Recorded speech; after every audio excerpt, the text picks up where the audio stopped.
You know, most of the time I like to think of myself as a pretty normal kind of gal. I like pretty regular things, like crying myself to sleep during the pandemic. But I do think I have one thing that most people on this godforsaken website do not have. And no, silly, it's not my collection of human scalps. It's my collection of my collection of made human eyeballs. So for today's video, I thought that I could teach you how to remove eyeballs from your own corpses. Sorry, I mean, make your own false eyeballs. If that intro didn't convince you, I don't know what will. So without further ado, let's make some false eyeballs. Okay, so you're going to be working with a couple of things to make these false eyeballs. I've most of them laid out on my coffee table in front of me. The main thing that you're going to need is this.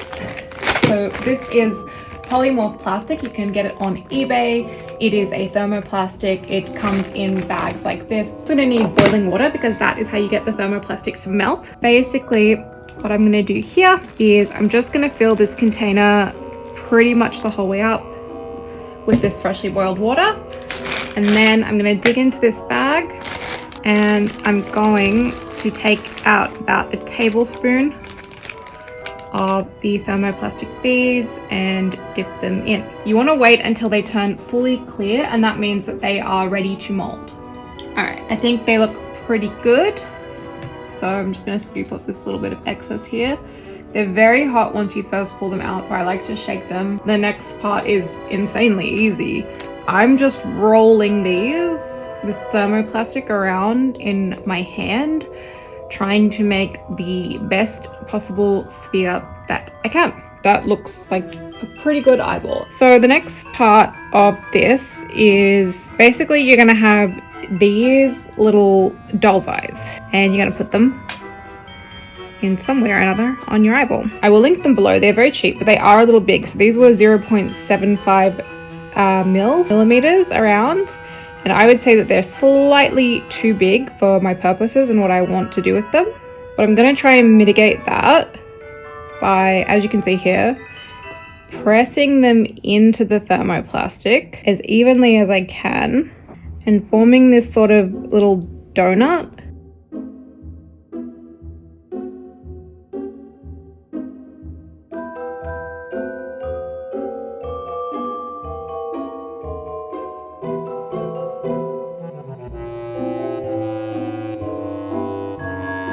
So I think I've got a little bit too much pupil and not quite enough iris showing. So what I'm going to do to combat that is just dip, this water's cooled down pretty well, so just dip this side in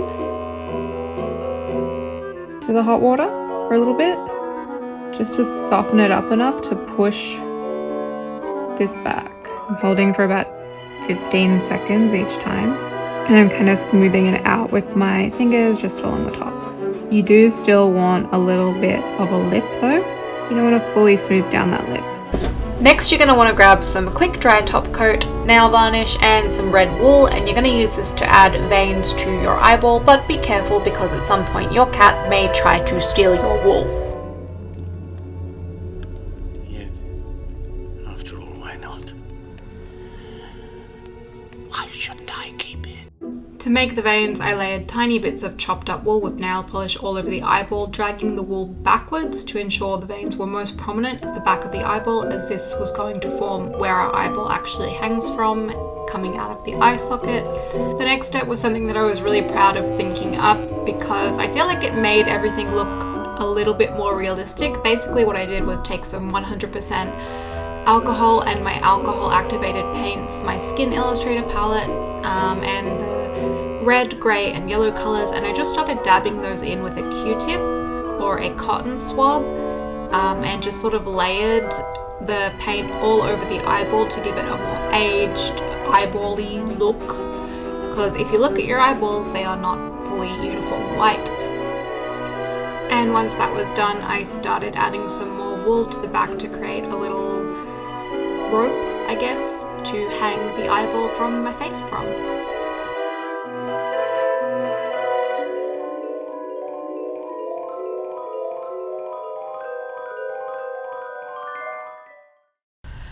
Ladies and gentlemen, welcome to the world premiere of La Ebile, a film about violent desire. He wished to see but alas, he had detached himself from his honor. It is now the next evening and my prosthetic has officially dried. So you can ignore my pile of shoes in the background and follow me to my bedroom where the magic happens and where I'm going to turn this makeup-free face into a makeup-filled face for the application process.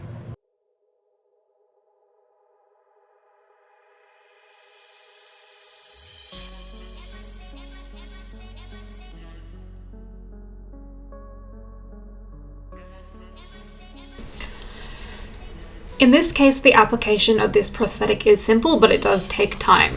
So first you want to cover your eye in a cotton patch so that you look like a pirate.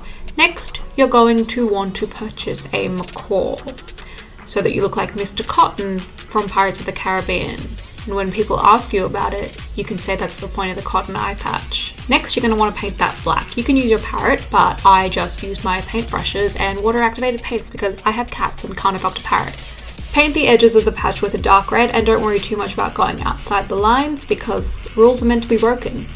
Next, you want to make a little castle wall using more cotton and latex around your eyeball. Keep layering that up until it's nice and thick and you can pull little bits out to create a handy skin flap. Skin flaps are really great to have in your life. You should always keep a few on your person. It's probably a lot easier to create the patch off your face, but this was my first time doing so I did not actually think that far ahead. By the way, if my neighbour can hear me, I am sorry for the weird things you have to hear in the evenings. Next, you want to take a brown alcohol paint and start painting over your cotton and latex. The brown will help sink the latex in and blend the look overall. You can then cover that in foundation and powder. Then it's time to go ham with reds, purples, and other bloody and bruise-like colours. I like to use a combo of eyeshadows and alcohol paints to finish this off. Once I'm happy with the skin irritation and bruising, I'll slop on a ton of coagulated blood and I'll also stipple a ton of that same blood around the wound using a stippling sponge. Next, it's time to apply the eyeball, or as the French call it, la ébile. I used a ton of cotton, latex, and Pros-Aid to stick it on. It took a lot of layering to get it to hold as my cotton eyeball patch was still wet and my parrot was probably taken away from me due to animal cruelty.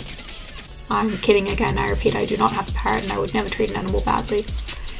Once I finally got it to stick strongly enough that it would just hang there and I could let my eyeball freak flag fly, I painted the hanging cotton with more alcohol paints and fake blood, and I found that a combination of warm and cool reds worked super well to add the idea of fatty tissue as well as veins to the look.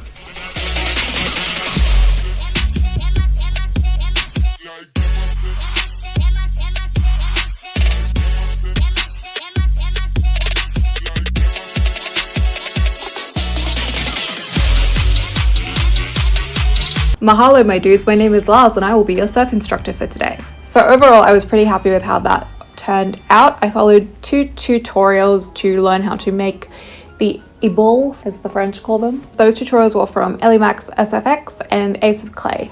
So I will link those below if you're interested in learning from them. If I were going to do this again, I would try to focus on getting smaller cabochons, however you say it, because I feel like the size of the cabochon really set me back, so I would probably focus on trying to get some 15mm ones. I feel like I would have used shorter lengths of wool because in the end you couldn't really see the iris when the eyeball was hanging, so that was a little bit disappointing because I did try to put a lot of work and research into getting that eyeball to look really realistic, especially in the iris part. But overall, I really liked how it turned out, and when I posted the image to Instagram last night, I got a lot of comments and DMs basically saying that it looked very realistic and the engagement was really high. So I was really proud of that.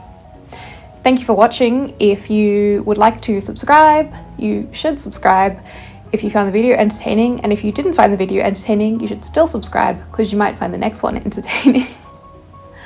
My name is Ellen Bourne, and I will see you later.